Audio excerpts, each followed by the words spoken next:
नदी पानी रे डिनामाइट विस्फोरण ब्लास्टिंग करी माछ मारुछंती दुर्बृत्त प्रदूषित हेउछि महानदी लोप पाउछि माछ वंश।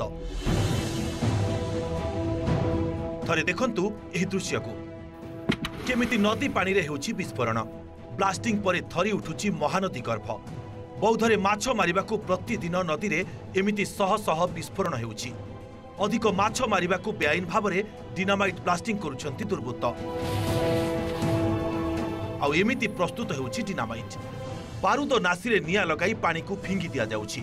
केमिकाल मिश्रित डिनामाइट विस्फोरण रे प्रदूषित हेउछि चिरस्रोता महानदी लोप पाउछि माछ सह परिवेश उपयोगी बहु जलजीवंक वंश। सबु जानि भी चुप बसिछि प्रशासन। एभली काम करुथिबा लोकंक विरोध रे कठोर कार्यानुष्ठान दाबी करिसेंती स्थानीय लोक और परिवेशविद।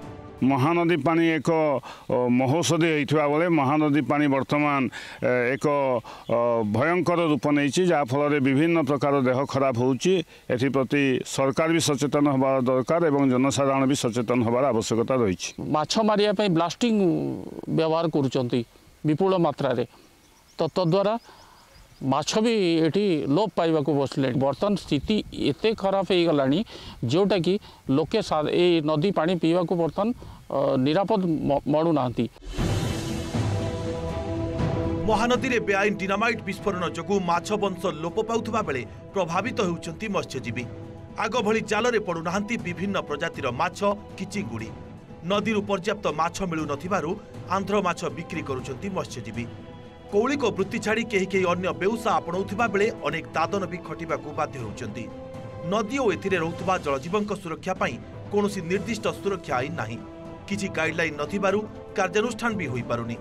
किंतु एभली बेआईन ब्लास्टिंग उपरे कठोर पदक्षेप नेबाकू दाबी उठिलानी।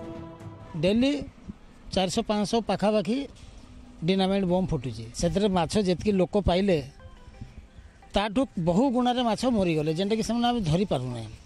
से माछ मरी जावा द्वारा निजर कौलिक वृत्ति भी आम लोक मैंने हर बसले। माछ मरिया संगे संगे पानी भी प्रदूषित होउछि। पानी थे अन्य जीवजंतु मैंने आघातप्राप्त होती मृत्युवरण कर। तेणु आम निहाती भाव में यहाँ गोटे माने बहुत खराब जिन जोटा होने परिवेश प्रति जल प्रति शीघ्र आम से कानून आनी आम कि बंद करा व्यवस्था निहाती आवश्यकता रही। बेआईन भाव में सब जो ब्लास्टिंग होउछि डायनामाइट यूज होउछि जहाँ फल माने प्रत्येक प्रकार माछ माने लोप पाई जाउछंती। तो जदि आमे नदी रे किछि जदि सरकार किछि नीति नियम करंदे कि एई टाइम रो एई टाइम माछ धरिबाटा निषेध जो माने ब्लास्टिंग करचंती तांको प्रति किछि एक्शन रुहंता किछि नियम रुहंता आईन कानून हुंता ताहाले हुए तो माने एइथरो किछि निस्तार पाइबे नहले आगो को आहुरी भी माछ लोप पाई जिवो। नदी रे बेआईन डिनामाइट विस्फोरण कथा जानी काहे कि चुप बसिछि प्रशासन।